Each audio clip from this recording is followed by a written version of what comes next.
మన ఆత్మీయ ఎదుగుదలకు కొలమానము యేసుక్రీస్తు ప్రభువు. మన గరిష్ట ఎదుగుదలకు హద్దు కూడా యేసు ప్రభువే.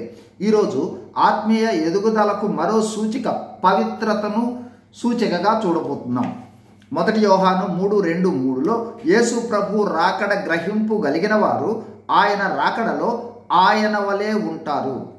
ఆయన యందు నిరీక్షణ గల ప్రతివాడు ఆయన పవిత్రుడై ఉన్నట్లుగా తన్ను పవిత్రులనుగా చేసుకొనును.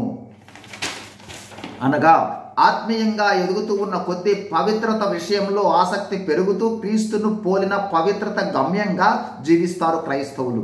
యేసు ప్రభు పవిత్రతను తెలుపు వచనాలు 1 పేతురు 2:22లో ఆయన పాపము చేయలేదు, ఆయన నోటను ఏ కపటమును కనపడలేదని పేతురు భక్తుడు అంటున్నాడు.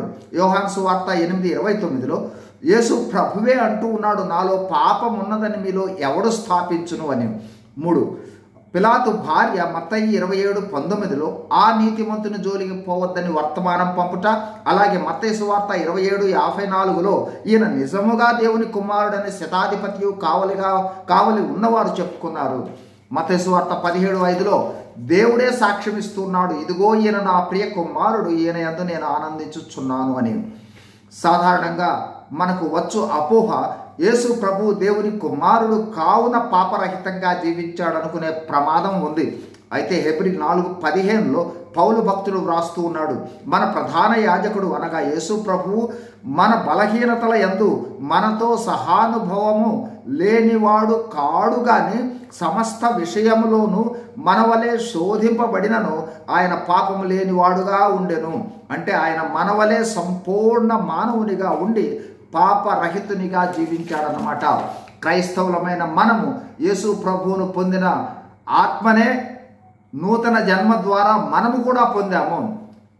రక్షింపబడక పూర్వము చేసిన మన పాపాలన్నీ ప్రభు రక్తం ద్వారా కడగబడ్డాయి.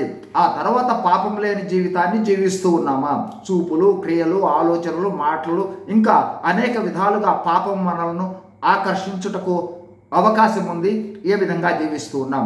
మనం ఎంతగా పాపాలను క్షమించమని దేవునిని కోరి విడిచిపెట్టుచున్నామో అంతగా ఆత్మీయంగా ఎదిగినట్లు, ఎంతగా పాపాలను అసహించుకుంటూ ఉన్నామో అంతగా మన ఆత్మీయత స్థాయి పెరిగినట్లు బైబిల్ గ్రంథంలో చెప్పబడిన పాపాలు, పాప స్వభావము, పాప నైజము, పాప దుష్ఫలితాలు మనందరికీ తెలుసు. కావున రక్షింపబడిన తర్వాత ఎంతగా పాపాలను అసహించుకొని విడిచిపెడుతున్నామో అంతగా పవిత్రతలో ఎదిగినట్లు, అంతగా ఆత్మీయతలో ఎదిగినట్లు